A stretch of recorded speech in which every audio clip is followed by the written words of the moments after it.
Ser Podcast.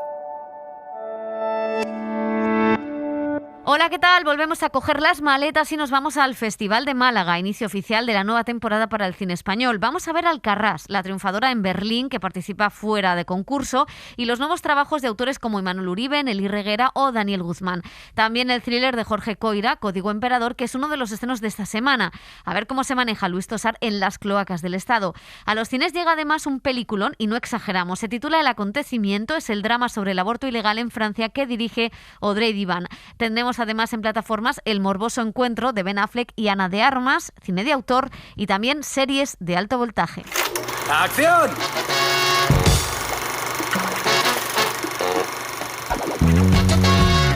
El cine en la Ser con Pepa Blanes.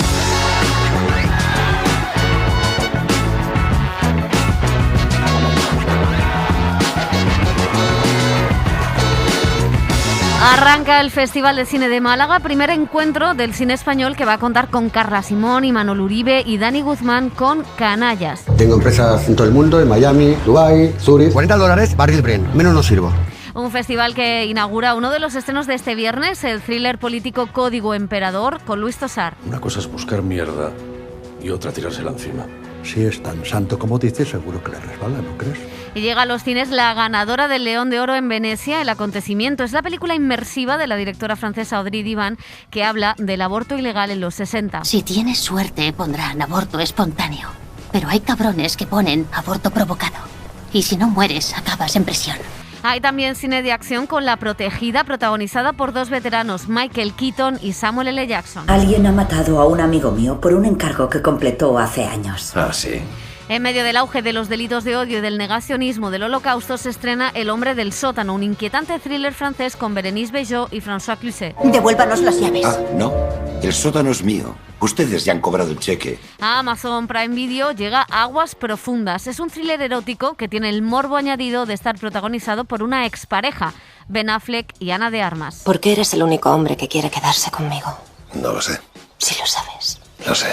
En televisión hablamos con los protagonistas de La Unidad, la serie sobre la lucha antiterrorista que estrena ya segunda temporada. Aislamiento y escolta a todo el equipo, sin dejar de buscar a los responsables de estos ataques. Vamos a mirar también qué tenemos en casa. ¿Qué piensa que hay un topo entre nosotros?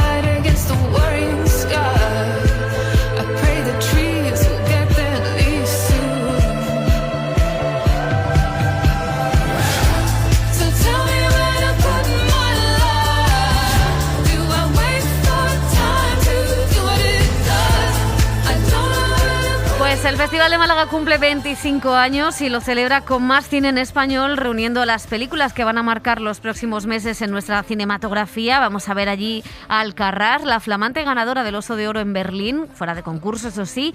En competición está la nueva comedia de Dani Guzmán, que ya sabe lo que es ganar en Málaga, con Canallas. Tengo empresas en todo el mundo, en Miami, Dubái, Zurich. $40, Barril Brent, menos no sirvo. Oro, petróleo, obras de arte. Cuadros de Picasso, azúcar, leche en polvo. Distribuimos solamente en grandes cantidades. Roberto, te llamo. Los kilos para supermercados. Joder, pero menudo pelotazo que has dado, ¿no, cabrón?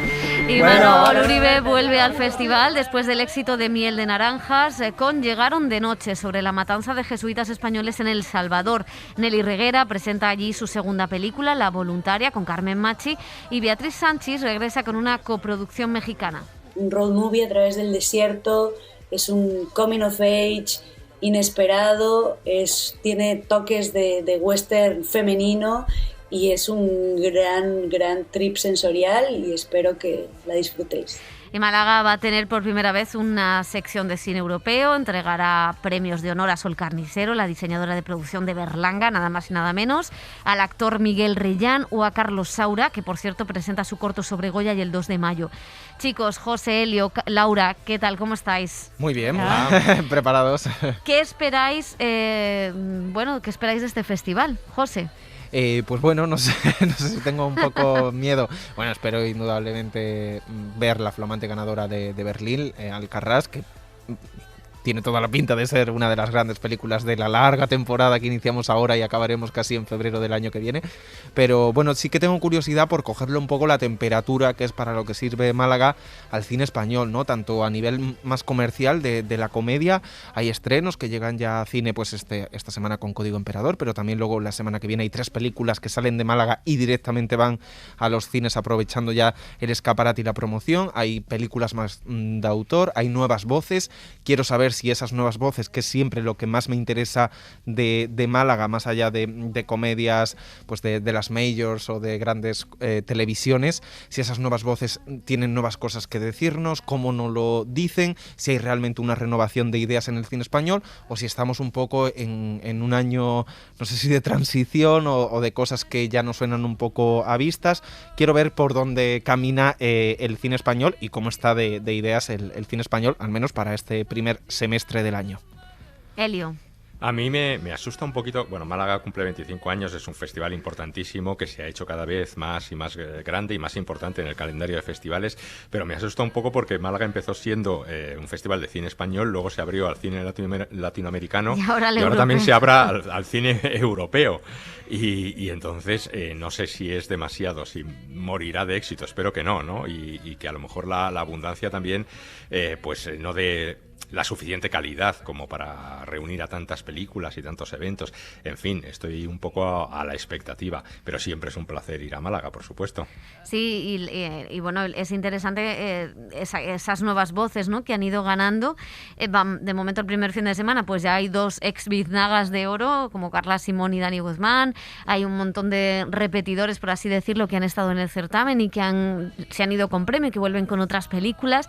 Y un poco la sensación de que Málaga también es un buen trampolín para que luego tener un buen año de premios y de carrera. O sea que a ver qué da de sí. Hay muchos nuevos nombres. Quizá falta un poco de cine de autor, o eso parece, que el año pasado quizá con la presencia de Villaronga, que encima ganó, pues parecía como que había tirado más a ese lado. Pero bueno, leyendo la historia un poco del festival y viendo las sucesivas biznagas, pues es verdad que el festival ha pasado por todos los estados, ¿no? De ganar la comedia a ganar películas más rompedoras, ahora pues que está siendo un poco el descubridor de nuevas voces. Entonces veremos qué depara este año.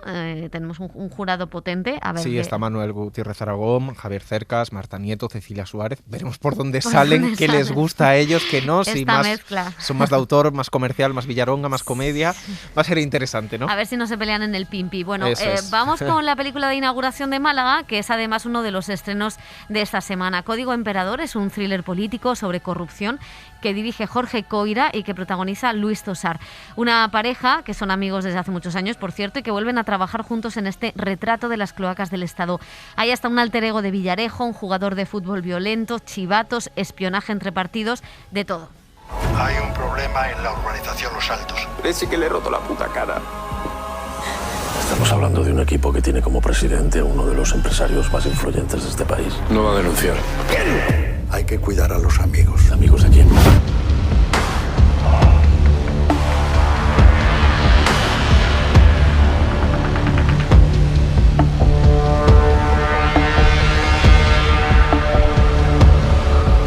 Bueno, pues Aaron Piper y Georgina Morós, a los que hemos visto en Élite, Miguel Reyán, María Boto, completan el reparto de este thriller que, como decíamos, pues protagoniza Luis Tosar.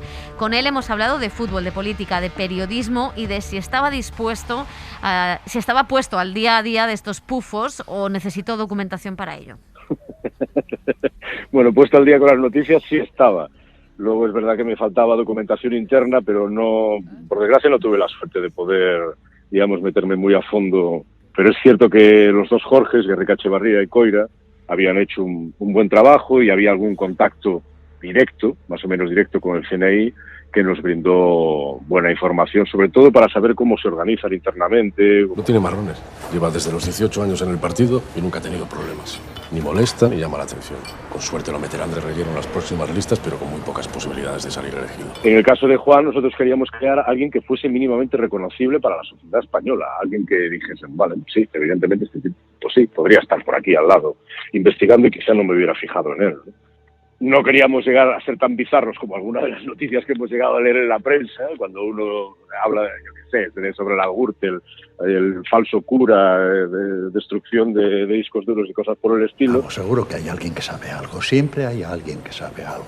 Un compañero de pupitre que nunca te tragó, ese amigo del alma al que le jodiste la vida. Siempre hay alguien que te voy a contar que tú no sepas. Es a lo que se puede llegar a enfrentar a alguien que creía que su vocación y todos sus esfuerzos estaban abocados a salvaguardar la seguridad nacional y finalmente una buena parte de su trabajo está dedicada a salvaguardar la reputación y el status quo de una serie de elementos de poder que no quieren que sus expedientes tengan turbulencias, por así decirlo, ¿no?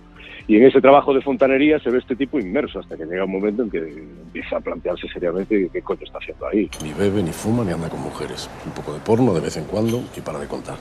Porno normal. A mí siempre me ha puesto un poco nervioso esta impunidad del mundo del fútbol con respecto a otros deportes, para empezar, y luego con respecto al resto del mundo. Como que digamos a los grandes clubes durante muchos años se les ha permitido hacer básicamente de todo, simplemente para salvaguardar el disfrute de la gente con el deporte nacional, que en este caso es el fútbol, y que sí, que mueve mucha gente, mueve mucha afición, mueve mucho dinero. Pero, coño, no puede ser que sea uno de los pilares fundamentales de nuestra sociedad. Y digital o no, los sueldos hay que pagarlos. Eres la primera de mi lista, ya lo sabes. Sí. En cuanto tenga algo bueno, te llevas la exclusiva, pero de momento... No sabemos cómo ni hasta cuándo, pero la precarización, ya no solo laboral, sino la precarización ética y moral, campa sus anchas en los últimos tiempos. También la idea de Código Emperador era intentar romper una lanza a favor de un periodismo que todavía existe, pero que cada vez lo tiene más complicado para ejecutar su labor, que es una labor de arrojo de transparencia, de investigación profunda, de encontrar el porqué de las cosas y de dilucidar bien quiénes son los culpables o no culpables de las cosas que nos ocurren. Pero es cierto que hay una buena parte del periodismo que está directamente asentado en la pura invención y en la propagación de directamente mentiras, ¿no? Y eso, bueno, es otro mal de nuestro tiempo. Otro mal de nuestro tiempo. A ver, mi pregunta aquí es si le va a gustar más a Ayuso o a Feijóo esta película. Elio, mójate. Bueno, y no queda muy claro viendo la película quién es ese gran empresario que preside un club de fútbol, ¿verdad? No queda claro, vamos. No. Ni siquiera el episodio. Hay muchos empresarios presidiendo clubes de fútbol. No sé por qué pensáis solo en uno. No solamente en uno. No, en este caso no es productor de cine. Y en un jugador en concreto también. Sí. Me parece que está muy, muy retratado, ¿no? A quién se refiere o a quién se inspira, ¿no? Bueno, a mí la película me ha parecido entretenida. Me parece que se queda un poquito en la epidermis de esas conexiones que hay entre las cloacas del Estado, los servicios de inteligencia, el mundo político, el mundo del periodismo. Me parece que eso es lo más interesante, que queda un poquito descolgado de la película. Es decir, cómo los servicios secretos, cómo estas cloacas pues alimentan una serie de noticias que se dan a conocer a través de unas determinadas webs que existen o que se crean para, bueno, supuestamente denunciar o para manejar directamente la información o para presionar al mundo político o empresarial. Pero sin embargo, bueno, la película ya te digo que me parece entretenida, pasas un buen rato. Creo que hay varias historias que están un poco deslavazadas, que van jugando una y otra, y luego también pues una historia romántica que tampoco me parece lo más atractivo. Pero en fin, pues me parece eso, pues una película para pasar el rato y está bien. Yo estoy de acuerdo, me ha entretenido muchísimo y me gusta mucho que, claro, es que las referencias claro, yo la veíamos al hilo de lo que pasaba en el Partido Popular en las últimas semanas, por eso decía lo de Ayuso y Feijóo, porque sí, claro, hay espías dentro de un mismo partido para ver si el candidato sí o no, también montajes, también una serie de corruptelas, o sea que es verdad que te pone delante de cosas que pasan y que damos muchas veces por buenas, que es la sensación que tenemos escuchando esas noticias diariamente, da la sensación de que, bueno, están ahí, pasan, y la película te hace, yo creo que el cine tiene esa potencia de decir, ojo, cuidado, ¿qué estamos permitiendo? ¿Qué está pasando? ¿No? Pero sí que me hubiera gustado también que profundizara, que guarreara todavía más en lo que hay que guarrear. Está bien esta parte de que ya nos hemos convertido realmente en espectadores de un circo en el que casi hemos desarrollado un nivel de tolerancia enorme a estas noticias y las miramos como algo pues exótico, pero como parte de nosotros, ¿no? Nos hemos acostumbrado. Y aquí te dice cómo se fabrica todas estas noticias que luego acaban en los medios, ¿no? El proceso. Y es verdad pues que tiene todas las referencias en muchísimos casos de corrupción, a la kitchen, a la utilización yo creo que la clave es la utilización de la policía por parte de políticos para fines que no son estrictamente su cometido, ¿no? Que salvaguardar pues la seguridad nacional. Y en todo eso yo creo que por querer crear este personaje que está en medio de todo, que Tosar está muy bien, pues claro, abarca demasiados temas, en el sentido de que para crear los conflictos morales pues hay una trama amorosa, también hay una trama en la que él está haciendo una operación, una misión, porque el thriller sale fuera de España y va a Budapest y a Panamá, ¿no? Entonces, pues sale fuera de nuestras fronteras porque sí que hay una trama real de tráfico de armas, pero luego la mezcla con la política. Entonces, al querer abarcar tantas tramas y hay tantos secundarios, yo creo que se ve un poco la película en algunos momentos superada por tantas tramas, pero lo que quiere contar desde el entretenimiento, desde la acción, desde un thriller de espionaje con un ritmo vertiginoso y cómo va tocando todas las cosas está bien. Yo me quedo especialmente, quiero un spin-off con Miguel Reyán solo y Tosar, ¿no? Pues que es el que sería más o menos un Fernández Díaz que utiliza a los agentes de inteligencia a su antojo y les manda pues investigar el fuego amigo, las cremas o lo que sea para ver si pasan el test como candidatos. Y yo creo que Coira tiene ojo para esto y Tosar también se ve en el papel sin ser un detective, un espía a lo James Bond, ¿no? Aquí no hay glamour, también nos decía eso en la entrevista, que no se podía, ese glamour no existe en España. No hay glamour. Bueno, vamos a dejar Málaga, se estrena en cines El Acontecimiento, es la película ganadora del León de Oro en Venecia, es la segunda película de Audrey Divan, directora francesa, que decidió adaptar la novela de Annie Ernaux, en la que la escritora contaba su propia experiencia abortando en la Francia de 1963, cuando el aborto era ilegal. La joven actriz Ana María Bartolomei es la protagonista. Está embarazada, señorita. Lo siento mucho. No puede estar pasando. Al menos hay soluciones. No vuelvas a decir eso ni en broma. ¿Estaba enferma? Con una enfermedad que solo afecta a las mujeres. ¿Crees que así aprobarás los exámenes? ¿Qué sabrás tú de exámenes? La directora y la actriz han estado en Madrid, en las fallas de Valencia. Con Audrey Divan hemos hablado de libertad sexual, de premios, pero también de cómo es esta una de las películas más inmersivas sobre el aborto. Vraiment l'idée était de faire du film une expérience sensorielle. La idea era hacer una película que fuera una experiencia sensorial. Annie Ernaux escribió el libro desde la realidad de los recuerdos y yo lo hago desde la realidad del momento, del instante. Si hubiera puesto en escena a la escritora, hubiera contado la película a través de un espejo retrovisor hacia el pasado y yo quería que fuera algo anclado en el momento para crear esa experiencia. Quería una especie de pasarela de otra época que hablara también de que en Francia el aborto ahora es legal, pero en muchos países hoy sigue siendo ilegal. Quería que fuera una experiencia que hombres y mujeres pudieran compartir. L'expérience partagée, qu'on soit un homme ou une femme. Alors moi je viens d'un cinéma qui n'est pas que français et évidemment parmi mes cinéastes préférés il y a Ken Loach, je pense pas que ce soit un hasard. Yo no me he nutrido solo de cine francés, uno de mis cineastas favoritos es Ken Loach, eso no es azar, y la clase social es algo que atraviesa la obra de Annie Ernaux, igual que Didier Eribon y Edouard Louis. Son autores que tratan de unir el cuerpo y el ser, parten de la sociología, y Annie Ernaux dice que su escritura es blanca, eso quiere decir que es exacta, clínica, que no añade nada. El transfugismo social es algo que me interesa, lo que le ocurre al personaje. Partimos de una mujer proletaria que todavía no ha entrado en la sociedad burguesa.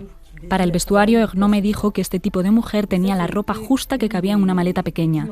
Así que hablé con los jefes de equipo para que se respetara todo lo que ocurría en el 64. La dimensión social es una de las razones que me hizo adaptar esta novela. La dimensión social es una de las razones primeras que me atiré vers le livre. En lisant le livre, d'abord, j'avais l'impression que c'était une forme de thriller. Cuando leía el libro, a mí me dio la impresión de que era un thriller. Hay una frase en el libro que dice Annie Ernaux, que es que para ella el tiempo dejó de ser esa sucesión de horas, días, segundos para convertirse en algo uniforme que estaba larvado dentro de mí.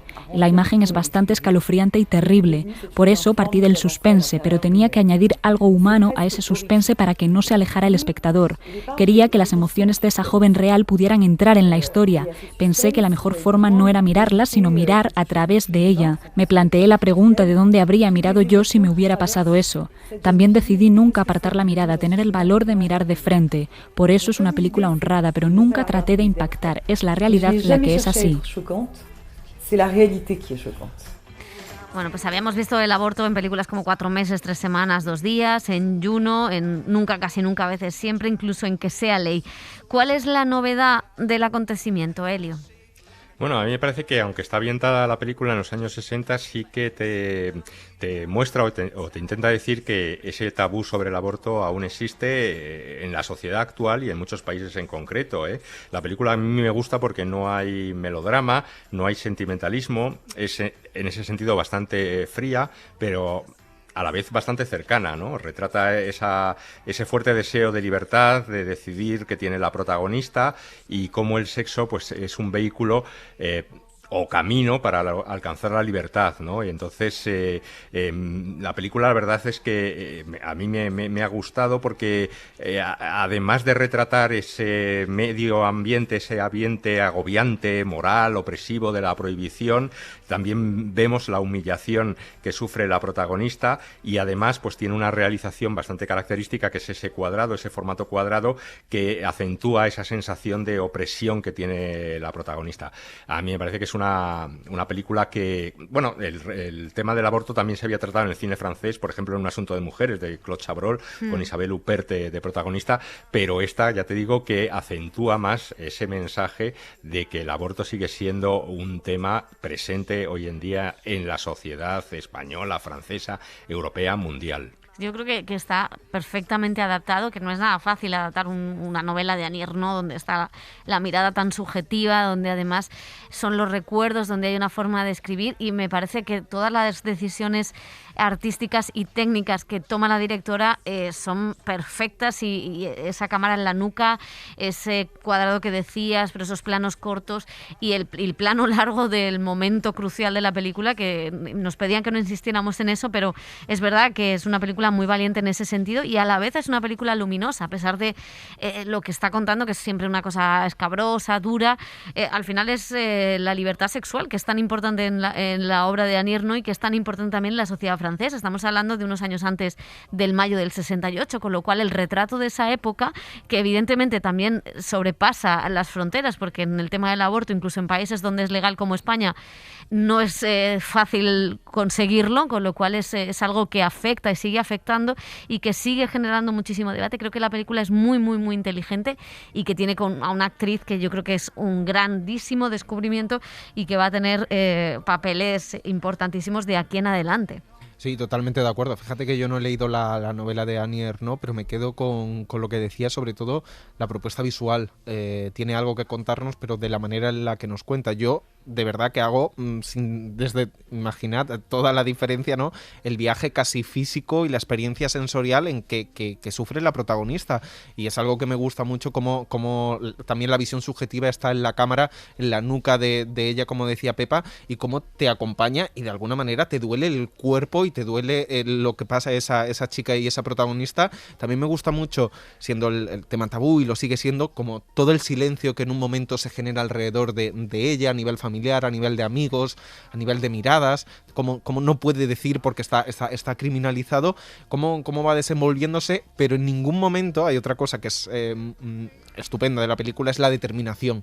No hay nada, o sea, tiene muchas trabas en el camino, pero nadie doblega la determinación de la protagonista, y eso concuerda también con el propio carácter que tiene el personaje, con la cámara. Entonces me parece que está todo de manera tan bien ensamblada, que vimos hace unos años la de Nunca, casi nunca, a veces siempre, y ahí era más el choque burocrático, ¿no? De dónde poder hacerlo, menor, cambiar de estado en Estados Unidos, y aquí, claro, también está la burocracia, pero aquí es más centrarse en cómo el cuerpo de la mujer experimenta todo ese proceso, desde que se entera hasta que intenta no interrumpir el embarazo. Y me parece realmente la propuesta apabullante y una de las películas europeas de esta temporada que estamos finalizando, y que yo hubiera tenido mucho más reconocimiento en galas de premios que todavía quedan, pero Sí. que es apabullante. Laura, porque hay una cosa, la cuestión de clase que insistía la directora, ¿tú crees? Porque a mí, yo al principio sí que fue una de las cosas que dije, a ver si lo logra o no. ¿Cómo crees? Yo sí creo que lo logra, porque llega un momento en el cual a mí la novela me encantó y la película me parece impresionante.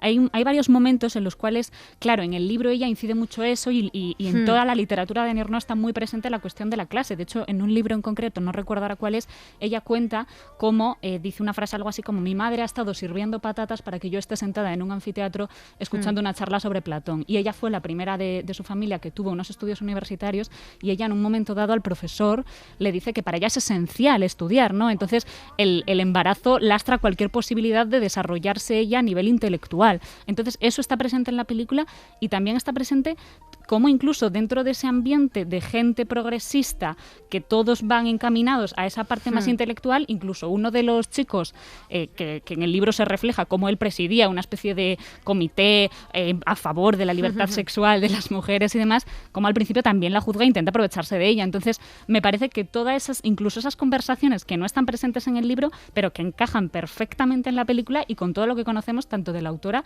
como de todo este contexto. Yo estoy, completamente maravillada, y me parece también muy, muy buena adaptación. Pues la recomendamos, están los cines, ya saben. Seguimos con más estrenos como La Protegida. Es un thriller de acción con Maggie Q, Samuel L. Jackson y Michael Keaton. Dirige Martin Carmel, responsable de Linterna Verde, Casino Royale o La Máscara del Zorro, una historia de venganza y asesinatos. Hemos enterrado a muchos antes de tiempo. Ya fuera por mi culpa o la tuya. Laura, brevemente, sí, no. Súper breve, no. Yo estoy horrorizada. ¿Y por los puñetazos? Nada, Los pero John es que, Wick. o sea, Vale, todo vale. tenía algún tipo de bueno, podía ser algo interesante con Samuel L. Jackson y con Michael Keaton, pero no lo tiene. Ni siquiera, es que el personaje de ella me parece que tampoco está ni bien construido, el final es horroroso. Yo no se recomiendo a nadie, hoy vengo muy tajante con esta propuesta. A ver la siguiente, si te parece bien. DreamWorks estrena Los tipos malos. Es una comedia de animación sobre 5 famosos delincuentes que tratan de realizar su empresa más complicada, portarse bien. Por fuera, los 5 sois villanos, depredadores. Esta, ¿qué tal? Bueno, a esta le vamos a dar un poco más margen, un poco más de benevolencia, pero es verdad que dentro de DreamWorks es una obra bastante más menor. Sí. Bueno, pues nada. ¿Cómo estás? Vaya semana, Laura. Hoy sí. Vamos a pasar a la siguiente, que ya advierto, a mí me ha gustado. En medio de un resurgir de los delitos de odio y del negacionismo del Holocausto, se estrena El hombre del sótano. Es un curioso thriller francés protagonizado por François Cluzet, Jeremy Renner y Bérénice Bejo. Es un matrimonio con una hija que alquila un sótano a un misterioso profesor expulsado por sus comentarios nazis que les hace la vida imposible. Letrada, anulo la venta del sótano. Devuélvanos las llaves. Ah, no. El sótano es mío. Ustedes ya han cobrado el cheque. Me voy a mi casa y no pueden hacer nada. Ese hombre es un negacionista de los campos de exterminio nazis. Vivimos en el piso de tu tío abuelo deportado. ¿No dices nada? ¿No pides ayuda? ¡Somos hermanos, joder! Lo sé, tenía que habértelo dicho. Fonsi es un perturbador.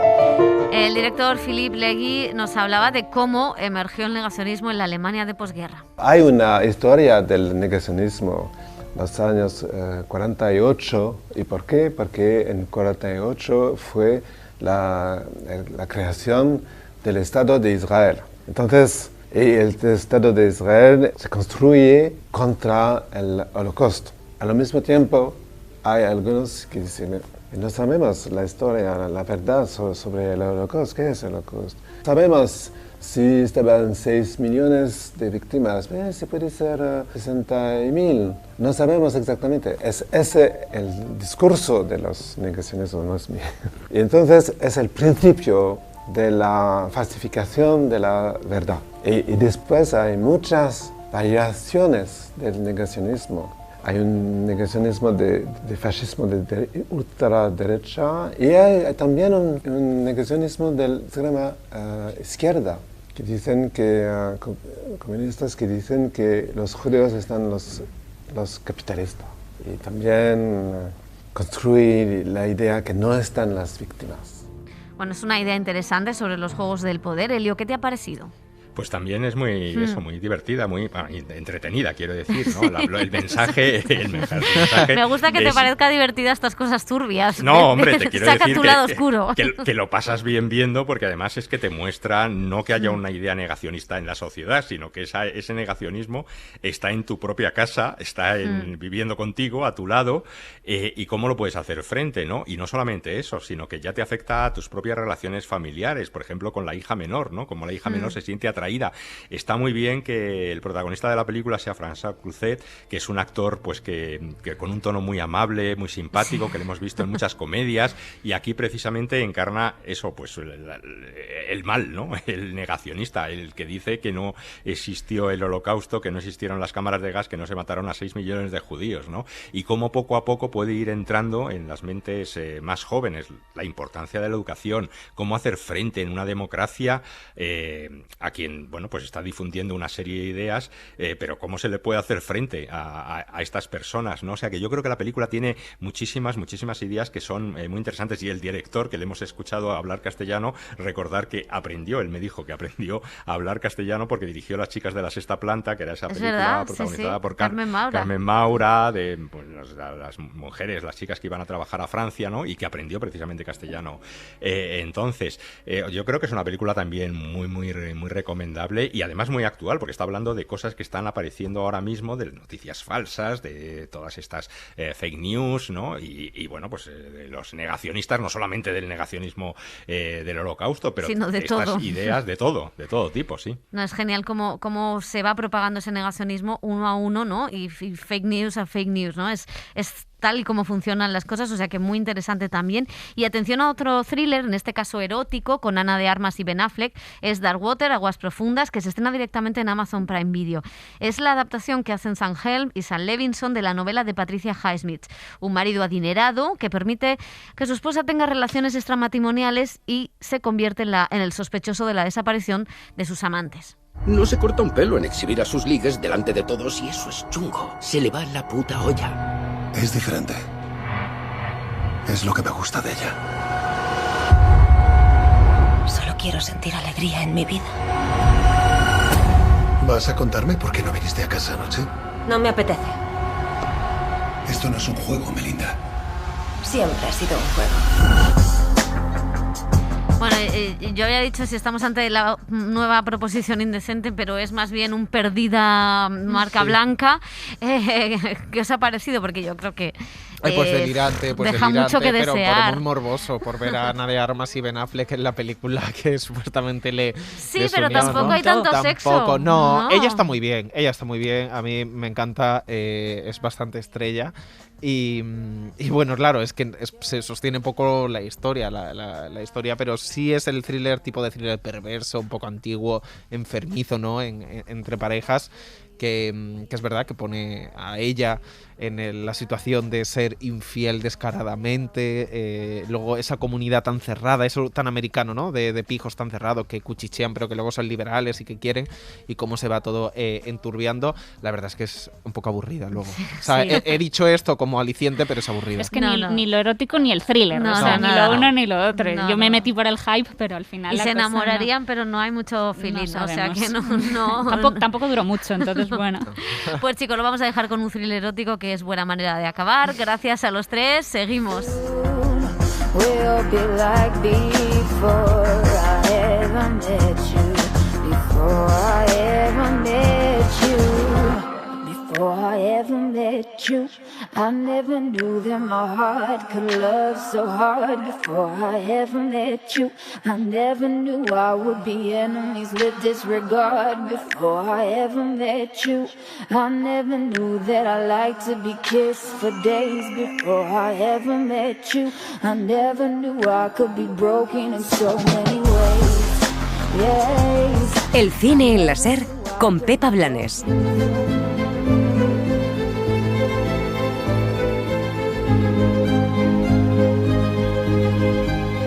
Las series.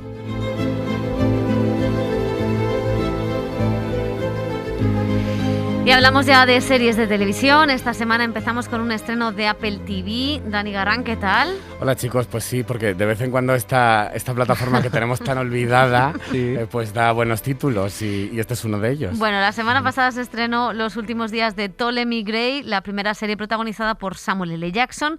Y bueno, es verdad que ya solo porque esté el actor, pues íbamos a echarle un vistazo. Pero ¿qué más hay? Pues mira, el actor va a recibir el Oscar honorífico dentro de unos días, pero aquí se pone en la piel de un nonagenario que sufre demencia y ha sido olvidado por sí mismo y también por su familia. Está basado en una novela del mismo nombre de Walter Mosley, que quiso plasmar en ella su dura experiencia como cuidador de su madre, que murió sufriendo esta enfermedad.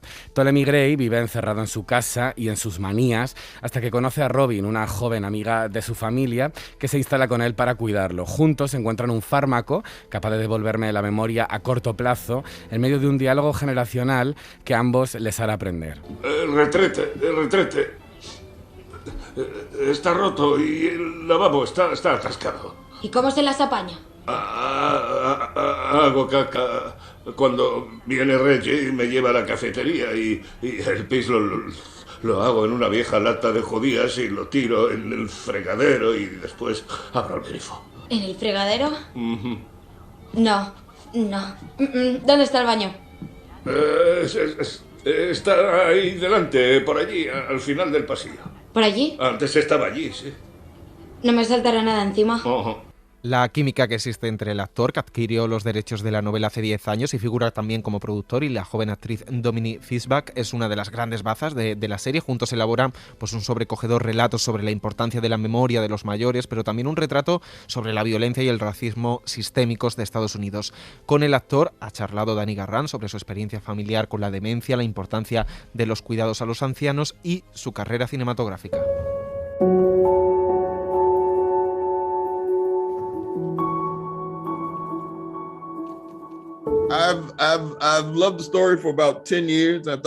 Me encanta esa historia desde hace unos 10 años.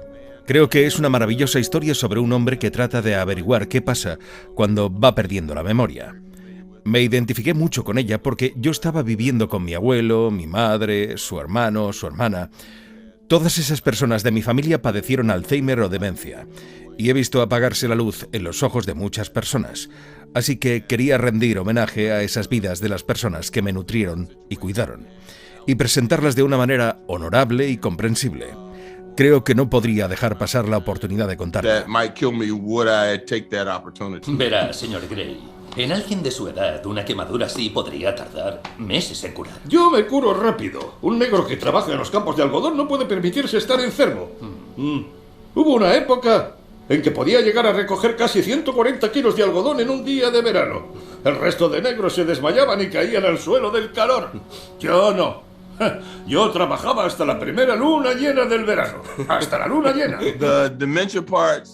Con relación a la demencia, hay cosas que he aprendido a lo largo de los años. Lo primero, para lidiar con ella, es importante hablar con organizaciones que se ocupan de eso, donde fueron tratados mi madre y mi abuelo. A medida que fallecieron me volví más decidido a contar esta historia y difundirla. Y asegurarme de que la gente entienda que las personas que aman todavía están ahí, dentro de esas personas. Así que no puedes ignorarlas.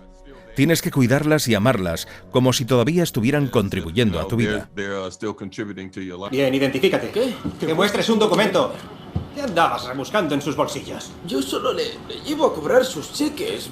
Acompaño a mi tío al banco. No sabe ni dónde está el banco. Está senil. No sabe ni qué coño hacemos aquí. ¿Es cierto? ¿Está usted bien? Sí, señor. ¿Seguro señor. que está bien? Seguro, sí, señor. Yo veía lo que le sucedió a mi madre o a mi abuelo. A veces hablaba con ellos y les hacía una pregunta de las que sabía que sabían la respuesta y no podían encontrarla. Y te das cuenta de la frustración o el enfado que sienten al no poder decirte lo que ellos quieren. Al final tenía que proyectar ese malestar de las dos partes en la pantalla. Entiendo la frustración de ambos lados en esta conversación. Tratar de interpretarlo bien es muy importante. Pude ver la angustia en el personaje al no obtener la respuesta. Verme tan confundido me dio una gran alegría al saber que lo estábamos haciendo bien. Y espero que la audiencia lo vea y pueda relacionarse con él de una manera muy honesta y real. Quiero presentarte a alguien, Piti Papa. Esta es Robin, la hija de Frida, mi mejor amiga. Frida murió y ahora ella vive aquí conmigo y con Gilly. Robin, este es mi tío Ptolemy Gray. Hola. Robin. Como el pájaro de primavera. A lo mejor va a echarte una mano algún día. ¿A que sí? Supongo. Esta serie explora la relación entre los mayores y los jóvenes. Los beneficios de ser mayor o de poder tener una conversación entre estos dos grupos de edad. Aprender lo que sucedió en el pasado y cómo eso se relaciona con lo que está sucediendo ahora en términos de una persona mayor que escucha a una joven y le explica cómo funciona el mundo en su mente. La relación que puede desarrollarse entre dos personas que no se conocen pero que tienen la necesidad de compartir el amor. Eso no es normal. Deja de hacer lo que estuvieras haciendo y voy a cerrar esa No, puerta. escúchame. Si no lo soluciona, no estaré tranquila, ¿lo entiende? No lo estaré. Dígame, ¿dónde tiene los productos de limpieza? ¿Pero qué está diciendo? Que cada vez que Reggie dice que va a limpiar, que va a limpiar, acaba tirando todas mis mejores cosas. Las mejores. ¿Ah, sí? ¿Cómo qué?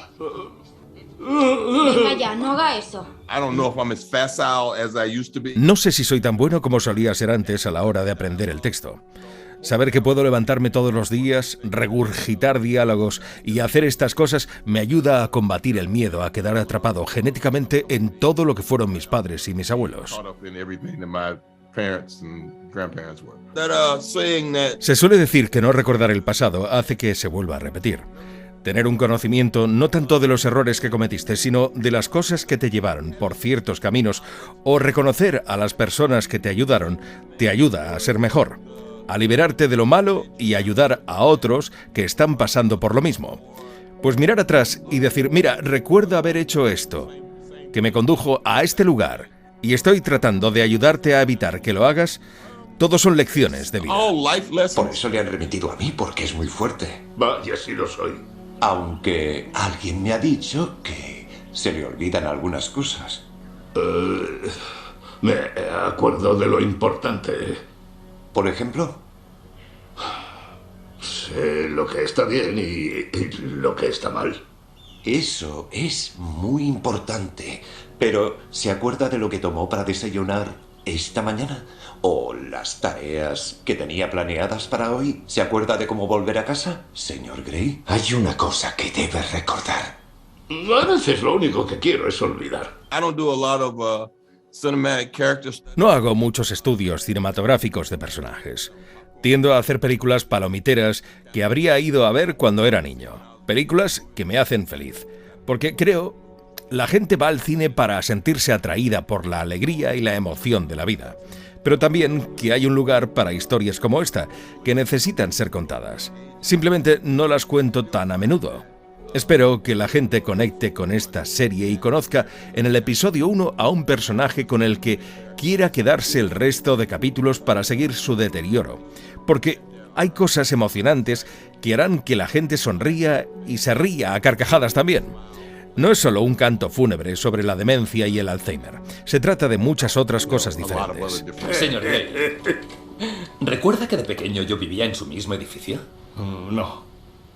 ¿Y no se acuerda de cuando iba a su casa a preguntarle que si truco o trato y usted me daba manzanas? ¿Manzanas? Sí. No. ¿Cómo no vas a acordarte, Papá Gray? ¿De acordarme de qué? Todavía hago películas, pero ahora que he entrado en el género de las miniseries me doy cuenta de que el proceso es el mismo, pero más largo. No creo que esta historia se pudiera contar en 2 horas. Necesita esas 6 horas o incluso podrían haber sido 8. Así se da la oportunidad a la gente de conocer los personajes, los problemas pasados que afectan de manera específica para resolver el misterio de Ptolemy. Esas cosas que ahora no es capaz de recordar. Podemos viajar con él y averiguar qué le pasa. Tras administrarle 2 dosis del fármaco que hemos desarrollado, el señor Gray, en el plazo de una semana, recordará todo lo que haya sabido hasta entonces. Sabrá detalles que ni usted, ni yo, ni ninguna persona normal podríamos recordar. Ahora hay más historias que contar y la gente necesita más contenidos. Y la audiencia en sí es muy diferente. Las personas que escriben y cuentan las historias son muy diferentes. La gente ya está acostumbrada a tener médicos negros y médicos que son mujeres. Todo ha cambiado en nuestra vida. Incluso el cine en sí mismo se ha desmitificado. La forma de hacer cine era como un gran misterio antiguo. Ahora ni siquiera usas películas. La gente hace películas en sus teléfonos, los niños hacen películas en la escuela. Entonces desmitificas el proceso. Más personas lo hacen y da mayor acceso al público.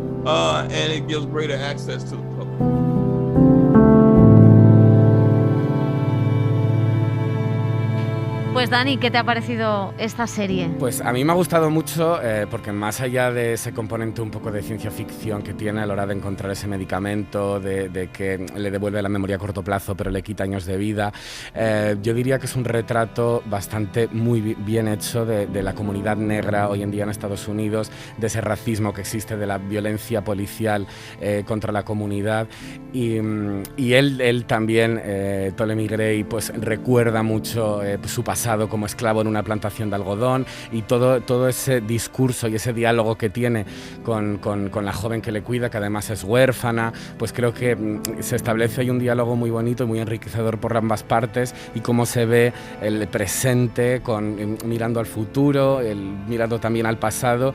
Creo que es muy enriquecedor en cuanto a eso, a la comunidad negra dentro de Estados Unidos. Es lo mejor que tiene la serie. Pues apuntadísima. Pues sí, Muy y ahora bien. sí, vamos a Vais volver... a llorar un poquito también. Bueno, os digo, pues entonces para la semana que viene mejor.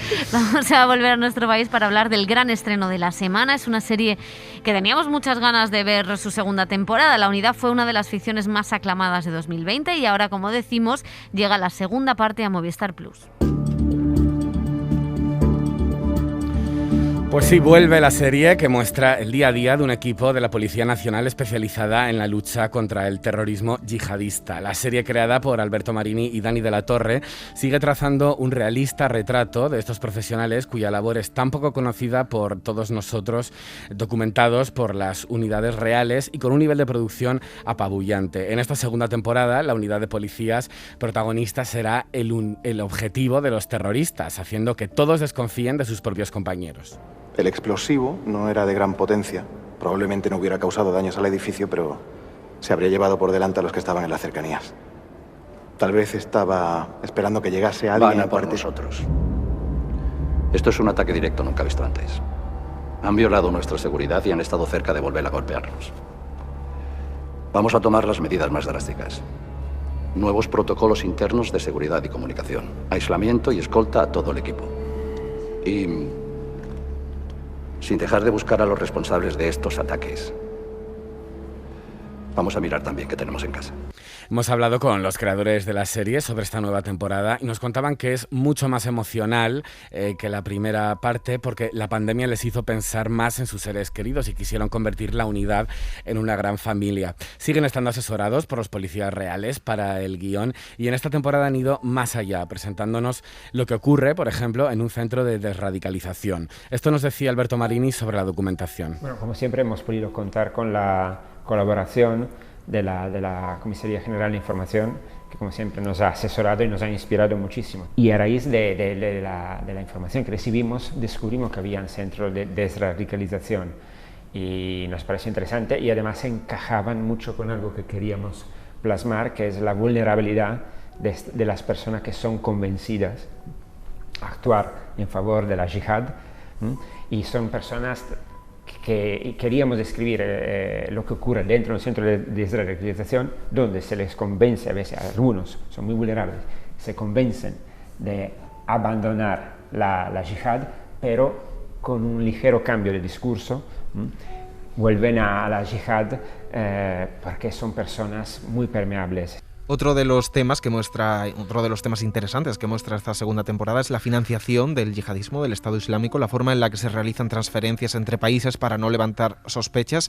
Es uno de los métodos que los creadores pudieron incluir, pero nos contaba Dani de la Torre que hay otros de los que por seguridad nacional no pueden hablar. Estos temas nos los van contando a medida que tienen más confianza con nosotros, también te lo digo. Entonces, sí que nos ha ayudado mucho la primera temporada. Ellos la han visto y se han visto reflejados bien, entonces eso nos ha ayudado mucho a que ellos se abran y nos cuenten temas más delicados y temas que que puedan acercar a la ficción y entender y que el espectador entienda.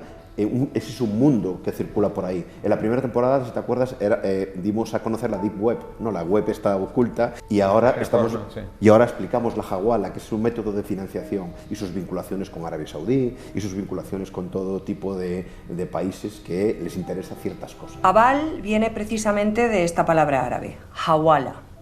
En la práctica, la Hawala es un sistema para transferir efectivo de un país a otro sin que haya movimiento físico de dinero, lo que hace que la transferencia no pueda rastrearse. Por eso es el método más usado por el Daesh. ¿Lo entendéis? Bueno, por el Daesh y seguro que algún otro lejano al Daesh. Bueno, además de los creadores, también has hablado con parte del elenco, Luis Zahera, Michelle Noer, Marian Álvarez, Natalie Poza, que siguen siendo los integrantes principales de esta unidad.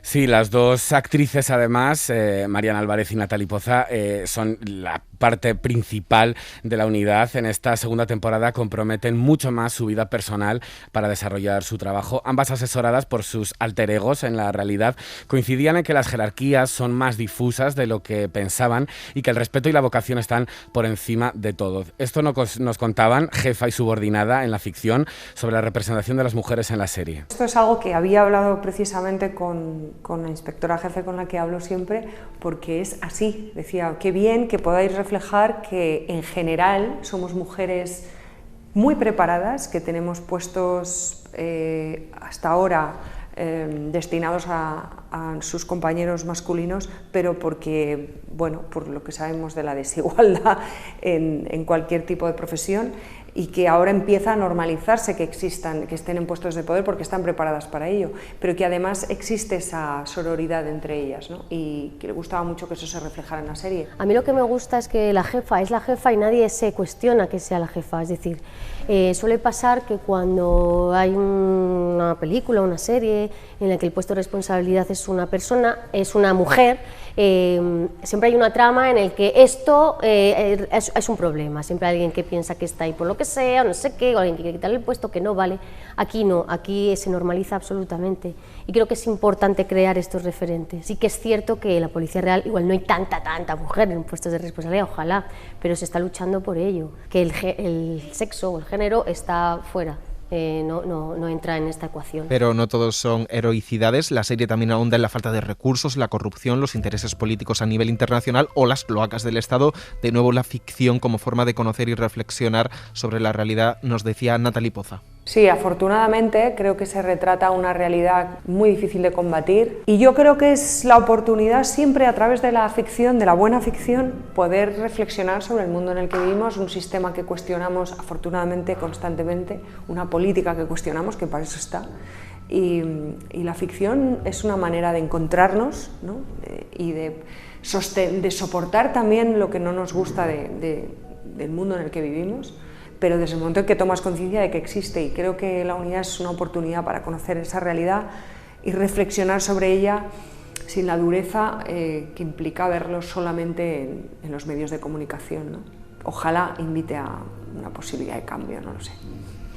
Bueno, pues así brevemente, yo la he disfrutado muchísimo, o sea, me la he visto de una sentada, más que la primera, ¿eh? Yo también. La primera me costaron algunas cosas, y esta me ha gustado mucho.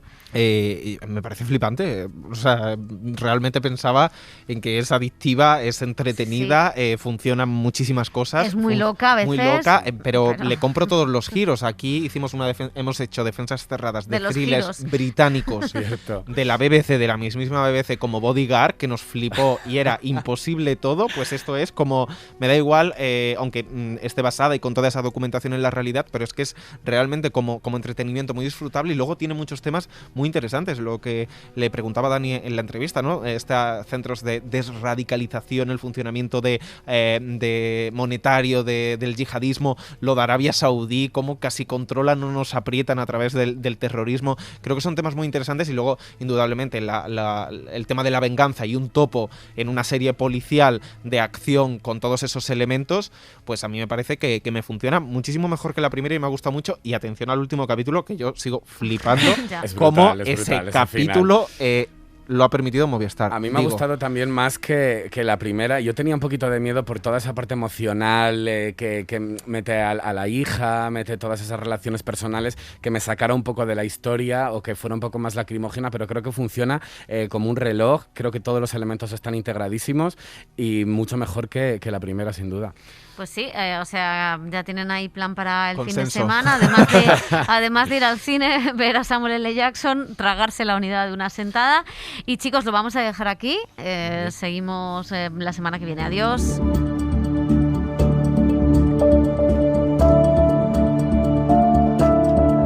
El cine en la SER. Suscríbete al Cine en la SER. Escúchanos en directo en la SER los sábados a las 7:30 de la mañana y los domingos a las 3 de la madrugada. Cadena SER. La radio.